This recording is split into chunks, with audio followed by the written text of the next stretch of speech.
Hello and welcome to Becoming Abundant podcast. I am your host, Anna Maria Jinga, and this is our side of the internet where we get to speak about true abundance, personal authority, emotional optimization, and the pure power of alignment, all while living in the presence and guidance of God Himself. I am a holistic coach and mentor focusing on healing the emotions keeping you stuck so that the mind and body can align and live a limitless life. We all have a mission and a purpose, and I am here to help you unchain from what's been holding you back to actually live in your full potential. Think of it as transformative triggering in the best possible way. The time has come to live a life you love. Let's dive in. Hello, my darlings, and welcome to today's episode. I'm your host, Anna. I'm very excited to be here because today is a very special episode. As I was mentioning in our previous chats together, I will be speaking to you today about my testimony back to Christ. And before we dive into that, I want to celebrate all of you amazing listeners out there who have taken the time out of your day to respond to the homeworks from the previous two sessions that we've had together. And the amount of love and honesty and vulnerability has been so inspiring. I celebrate each and every one of you for taking this whole new journey into becoming abundant very seriously. And I love you and I celebrate you. You totally rock. It's absolutely amazing seeing how much it already impacts so many lives for me to be speaking on here. So thank you for that. It means the world to me. And I actually want to point out that while anger was one of the main topics we spoke in our previous episode, I didn't expect for you guys to resonate so much to it. And yes, a few of you even mentioned how anger used to be your emotional home as well. And you've done so much work to be out of that. So I commend you and I celebrate you for taking the steps to learn something different, to learn a different way of life. And the fact that anger is such an easy and accessible emotion proves that we're very little taught how to manage our emotions. And because of that, it gives me even more fuel to do what I do here, which is to teach you all about managing emotions, exploring the depths of your psyche, the depths of your personality, of the amount of growth you get to do when you're fully aligned with who you really are, teaching you all about your true personal authority, which is grand, and talking about anger and emotional management and all of that is actually the journey that brought me all the way here. Knowing the things that I know now is because I was in my younger years, when I was a child, when I was a teen, I was beyond not able to manage my emotions, to understand them, to be my own personal authority. And that led me to not believing God because my version of understanding God at that age was the church. And when things got really dark for me, things got very out of hand, emotionally speaking, when I dealt through my whole teenage and young adult years with very deep and dark episodes of depression, of dissociation. And for those of you who don't know what that is, whenever your mind starts dissociating from your body, it's because it's trying to numb out your reality because the reality feels too painful. And whenever that happens, the body gets very numb. And if you are someone that feels a lot, feels emotions a lot, feels experiences a lot, it will feel like you do not belong in your body. So that is what I was going through from probably when I was 10 or 11 all the way up to last year. So that's a giant spectrum of years living with something that doctors did not know how to handle. The church that I was belonging to back in Romania didn't know what to offer to help me more. So I felt constantly like everything was disappointing me because the teachers and preachers and priests in the church community had a different kind of approach that didn't resonate with me. If you belonged to an Orthodox Christian community, you know they tend to have a certain strict aspect. Maybe not all of them. Maybe it was just my church. But my church had a different strict way of approaching God, where it's only through them that you can reach God. And when the men failed me to feel safe in that church because I was bringing emotional experiences that didn't make sense to me, then I saw and thought that God had failed me. So I pulled back. And as I was pulling back from all of that quote unquote indoctrination of religion, I pulled back from God. Now, disclaimer, this is my experience, so take it with a grain of salt. This is my experience, so it doesn't mean it's right for everyone, but it is my experience. And I pray that this meets someone that needs it. Because, fast forward to now, things are much better. So let me walk you through everything.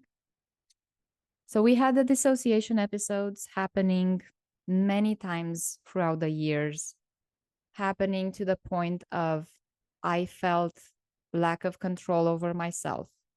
So that's where the anger kept creeping in because it gave me some form of false sense of control. And when you have that sense of control, even though it's burning you and destroying you from the inside, it gives you a tiny bit of hope. And when you don't have faith, hope is the next best thing that can keep you alive. So we were focusing on that. I also wanted to understand from a psychological point of view what was actually happening in my mind. So I became absolutely obsessed with how the mind functions, how meditation helps you control your mind and thoughts, how emotions get caught up in the experiences, how can you create some form of control over emotions. I became an absolute nerd when it comes to everything mind and emotion connected to the body. I got very involved into the new age community from my young adult years up until maybe 2 years ago, when it literally felt like I was getting some form of sense of control over my life. I became a Reiki practitioner, later a Reiki master, where I got to initiate other people in the art and science of Reiki. For those of you who don't know, Reiki is an energy healing practice stemmed from Japanese tradition. I got into Reiki because a few years prior to this, my mom and I went to a therapist for me to have some form of help because it felt like I was losing control over myself. And while the therapist didn't actually understand what was going on with me, he tried helping me relax my body and put me in hypnosis states of a paralyzed body in order for me to feel some form of relief. Where, if you know anything about dissociation, if the body feels paralyzed, it just stems even more episodes of not controlling your body going into numbness. So that was very interesting and very unhelpful. Then we had an experience of my family doctor at the time prescribed me antidepressants, and what they actually did were not heal my depression, but because of my body weight and the way my metabolism processes medication, it actually put me in a state of sleep for 12 straight hours without the ability of waking up for the whole straight 12 hours. And I remember, like, now I'm laughing because it's so funny how when you don't know how to take care of a patient, you get to basically destroy someone's life and hope in medicine or therapy or church or God because of your lack of awareness. So I did the antidepressants for about 2 weeks. And because they put me to sleep for 12 straight hours without being able to wake up, they also, in my dreams, I had very highly vivid dreams where I was in a depressive dissociation episode where I was constantly feeling like I was dying, but not dying and not being able to wake up from the dream. So 2 weeks later, lots of weight lost in the process. I told my mom, we're done with this. I'm done with it. And that led me to Reiki. Fast forward a few months, I became a Reiki practitioner and then through the years, Reiki master, and very highly involved in the metaphysical new age industry that has such insane gatekeeping that I can tell you it will be my mission in life to wake a lot of people up out of that facade of sense of control that the new age industry is trying to offer people, but it's not. And when I went down the rabbit hole of new age, it gave me a false sense of control. It gave me a sense of I'm able to hear spirits. I was into tarot, into crystals, into energy work, into working with spirits. Now, as a newborn Christian, I can tell you, hand on heart, if you're in that industry and you think you're speaking with spirits that you believe want what's good for you, make sure you know what you're doing because there is a lot of lie and deceit in the spirit world. Being in the new age world gave me a false sense of hope, of control, but it also opened up quite a few cans of worms. Let's call them that, shall we? Now, these cans of worms were when you don't know what you're working with everything that is available. And in the new age space, you have a lot of negative forces available to you that give you the sense of we're benevolent spirits and we want to help you. But that comes as a price. And no, I didn't sign any contracts with the devil. Thank God for that. I didn't dive into anything too dark. I liked to call myself a white witch, which was very borderline. I am still somewhat of a Christian, but I don't go to church anymore. And I do believe there's a God, but he failed me and all of that. So many experiences have happened. I've worked a lot with all sorts of energies that, because of my awareness of how close I used to be with God before the church failed me, I knew how that felt and I knew certain energies were not okay. And so the time that Jesus actually came to save me was during a dream. My family and I were very involved in a community here in Calgary where I didn't know at the time, but there was a certain demon in that building that felt me. I didn't know it would feel me as a person to be controlled, but it did. And during my time there, I opened up a lot of my energy to understand the energies of the building and thinking that I can control the demon and all of that. Little did I know that the demon itself was very aggressive. I started feeling it in trainings and feeling it around me, kind of lurking. Very creepy, very crazy. And one night in a dream, I remember walking into this building and there was a doorway on the right and stairs up to go to the second level to a different room. And in this dream, the demon was on the right in the doorway. And I thought, because I was taught that you have control, you are the master of your universe, you. Because that's what you're taught in New Age. It's all you. Everything is you. You don't need to worry about anything. You are the one having access to all this power. And I wanted to say something to the demon, to cast it out, to learn from it, to understand why it was there. And that moment, swear to you, Jesus Christ came at the base of the stairs and said, "No, you do not need to worry about this. I will take care of him. You need to go upstairs." And upstairs, there were angels.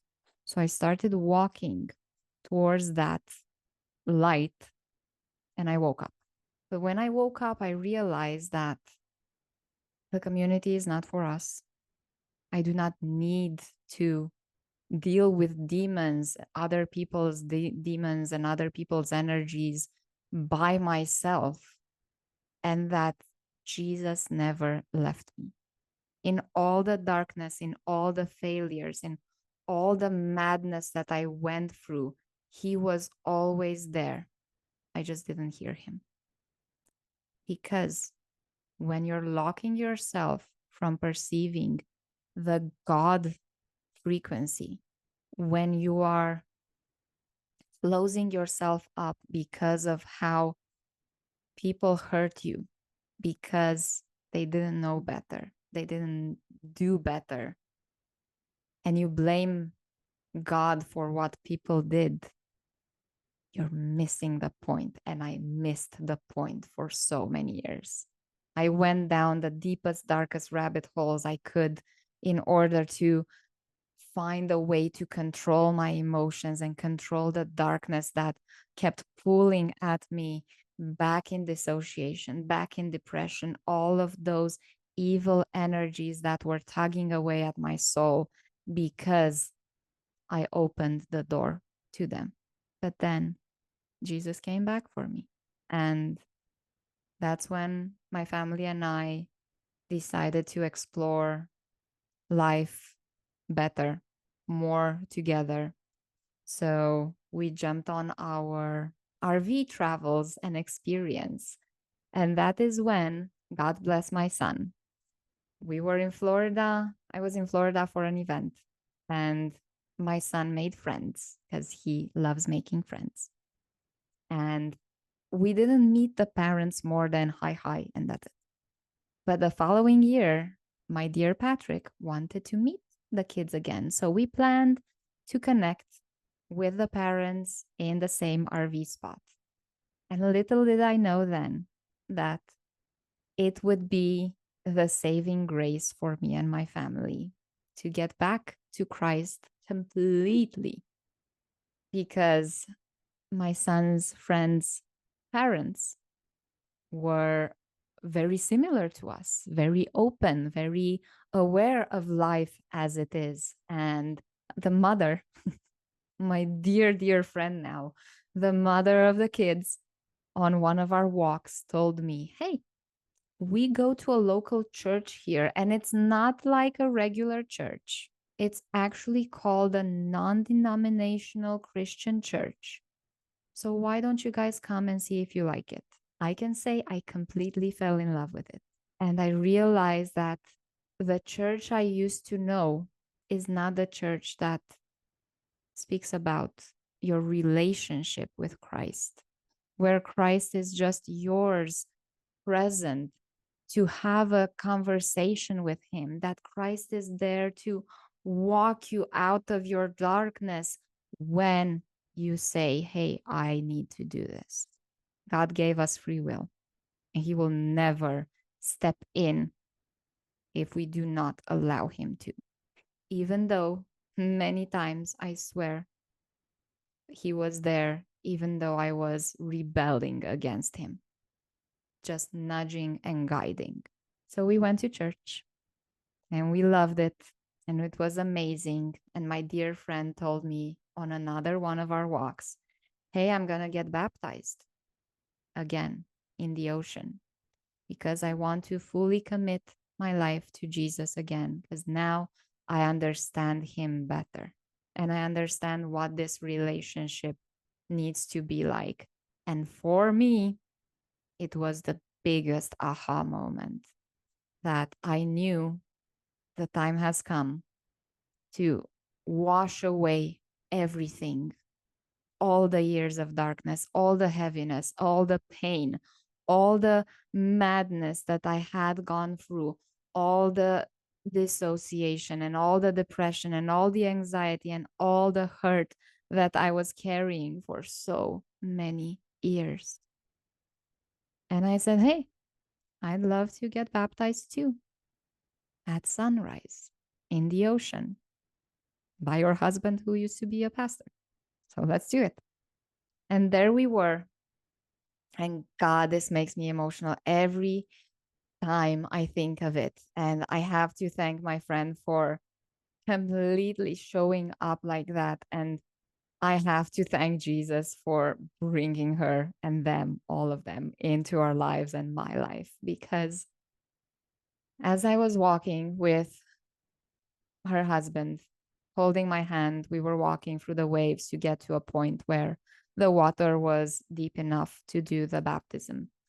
And I swear I cannot remember what he said because there was so much noise in my head it felt like all the noise of 35 damned years were there in my head.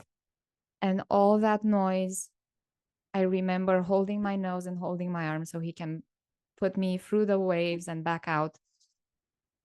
And all that noise was so loud, I couldn't even hear him. But I went under the waves and it got silent. And it got so quiet and peaceful that nothing else mattered. And I even see it now, the waves and the sunrise and the light behind the waves. And it felt like time stood still. And I remember watching the video because my friend took a video of the whole experience. And I saw the video. It was like, Anna up, Anna down in the waves, and Anna back up. I don't know, 3 seconds, 5 seconds, something like that. It felt like 35 years were left there. And I still have goosebumps talking about this. And it happened this spring, this March. And life has never been the same since. Because after that, the noise was never there. The peace that my baptism brought was the peace that I was hungry for 35 years.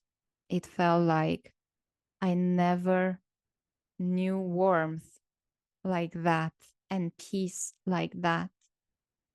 I never knew I was that cold until I touched warmth. And after that, I realized that all of us need to experience it. Not just the baptism itself, but coming back to Christ. So if my brand had to shift into a Christian focused approach, a God focused approach, in order for me to speak the truth that I know now, then be it. So I committed to not only teaching people how to manage their emotions and how to control their minds, but how to grow closer to our Creator and how to shed the need of control that creation brings as an illusion. Because when I surrendered to Christ, everything fell into place. I'm not saying I have life easy now. I'm not saying that there won't be turmoils and tribulations and challenges and lessons. I've had many of those in the past 6 months, 8 months since the baptism, but I'm no longer alone.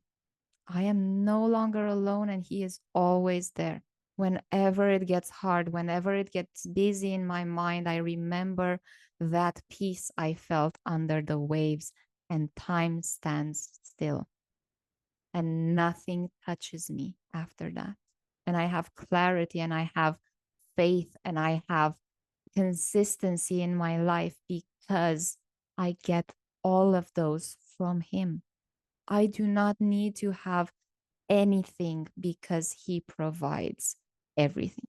So when we came back to Calgary, I remember my husband saying, we need to find a church here that is the same, that brings us the peace. So we found an amazing church at Calgary Life Church. The pastors are amazing. My son absolutely loves going to Sunday school there. And we find peace every Sunday in the sermons because it's not about the community and what we bring there, but it's about how we make space for the miracles to happen. And actually, the space for the miracles will be one of the next episodes because I have a whole story for you about that. But as I conclude my testimony, this is me reminding you that if you're in a deep, dark place, you do not need to walk through all of that by yourself. And despite your religion or beliefs, know that, yes, you can always find Christ. Yes, you can always find support in the people that walk with that light. And I commit my journey to be the light and the salt that lights you up and preserves your faith and your true nature and your truth because you are worth it. Because if I was worth saving after so many years of pain and struggle, you are worth it too. So, that being said, the homework for today's episode is, what do you believe in? Share with us, what do you believe in? Share with us, what is your faith looking like? What is something that you're struggling with that you might need help with? And see where your faith takes you. And send it in an email to info@becomingabundant.net, or send it in a DM in any of my socials that you can find on Instagram, Facebook, YouTube, you name it, at I am becoming abundant.